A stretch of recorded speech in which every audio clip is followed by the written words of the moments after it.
नुआपड़ा जिला कमना थाना बिरुनपदर छक निकट में गतकाली बाइक दुर्घटना जड़े कार्यरत सीआरपीएफ जवान को मृत्यु घटी। मृत जवान बड़ेन थाना खिरीमाल गाँव चैतन्य सबर। सूचना अनुसार चैतन्य सबर 2008 मसीह से सीआरपीएफ रे योगदान करथिले। वर्तमान से नुआपड़ा सीआरपीएफ 216 बाटालियन अधीन सुनाबेड़ा अभयारण्य दातु नामक कैंप्रे नियोजित थिले। से कौन से काम कमना को बाइक जगे आसी अपराह से कार्य सारी फेरिबा बेले NH 353 बिरुनपदर छक निकट में एक ट्रक तांकु पछपटू धक्का देथिला, जहा फल चैतन्य छिटिकी पड़ी गुरुतर आहत होइथिले। दुर्घटना रे चैतन्य मुंडरे गभीर क्षत हेबा सह गड़ मध्य भांगी जाइथिला। खबर पाई कमना पुलिस स्थानीय लोकंक सहायतारे चैतन्य को गुरुतर अवस्था उद्धार करी स्थानीय कमना हॉस्पिटल रे भर्ती करथिले। स्वास्थ्यावस्था गुरुतर हेबारु तांको नुआपड़ा जिला मुख्य चिकित्सालय को स्थानांतर करा जायथिला। संध्या समय जिला मुख्य चिकित्सालय चिकित्साधीन अवस्था चैतन्य मृत्यु घटिथिला। संध्या हेबारु शव व्यवच्छेद होई पारिला नाही, तेणु आज सकाळे शव व्यवच्छेद करी परिवार लोकंकु हस्तांतर करा जायथिला। एने पुलिस कमना थाना रे एक मामला रुजु करी दुर्घटना घटैथिबा ट्रक को जबत करी तदंत करा जाउछि। मृत चैतन्य सबरंक मृतदेह को प्रथमे सीआरपीएफ 216 बाटालियन हेडक्वार्टर को निया जायथिला। सीआरपीएफ 216 बाटालियन कमांडेंट इरिगिल बोर्ड जोसंक उपस्थित रे मृत चैतन्य परिवार को नगद 50,000 टंका शुद्धिक्रिया करबा पई प्रदान करथिले। ए शव सत्कार कार्यक्रम रे सीआरपीएफ 216 बाटालियन कमांडेंट इरिगिल बोर्डजोस, second commandant SJ Nair, DR Yadav, T Nityanand, Rakal sarpanch Thakurbag, Harekrishna Behera, Damodar Bag, Balakrishna Sabar, Janak नायक, अनुराग बाग, रतन सबर, देवार्चन सबर, विजय बेहरा तथा समस्त सीआरपीएफ जवानों उपस्थित रे शहीद चैतन्य सबर को तोप सलामी देवा सह शव सत्कार करा जायथिला। नुआपड़ारू बीरबल प्रधान रिपोर्ट, संग्राम टीवी।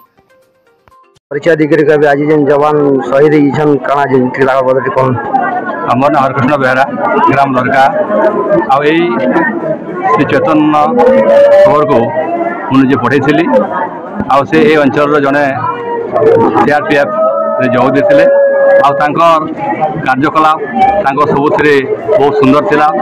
पिलाटी बहुत देखिबारे सुंदर, तार कार्यकलाप बहुत सुंदर, भी एक्टिव सब बेले आते बेले से समस्त जहाँ सहित कथबार्ता हुए बहुत सुंदर से कथबार्ता हुए एवं से जड़े जवान परिचय देकर आज से यह धाम त्याग कर। अच्छा, ये जन शहीद हबार कथा शुणी अंचल काना सृष्टि ये अंचल शहीद हबार कथा शुणी शोकर अच्छा खेली जाइए अंचल विश्वावसु असीघर सबर समाज खड़ियाल उपखंडर सभापति अटे। आज नुआपड़ा जिला बुडेन ब्लॉक खिरमाल ग्राम निवासी जवान चैतन्य सबरंकर वीरगति को प्राप्त हो जाइए। से ट्रक दुर्घटना रे अचानक मृत्युवरण करिछन। तांकर मृत्यु को लेकर सारा अंचल तथा स्वतंत्र भाव में सबर समाज, आदिवासी समाज बहुत क्षुब्ध प्रकाश करुछि। आउ जड़े जवान जी कि देश पाई कुर्बान कर देसी, देश रो सुरक्षा पाई, माँ माटीर सुरक्षा पाई तार घर द्वार जमी बाड़ी गाँ ग्राम को भूली जासी, से सबू किसी के भूली जाइकरी देश सेवार से निजको नियोजित कर सारी एवं तांकर ए प्रकार दुर्घटना आकस्मिक दुर्घटना हेतु अंचल गोटे शोकर छाया खेली जाउछि।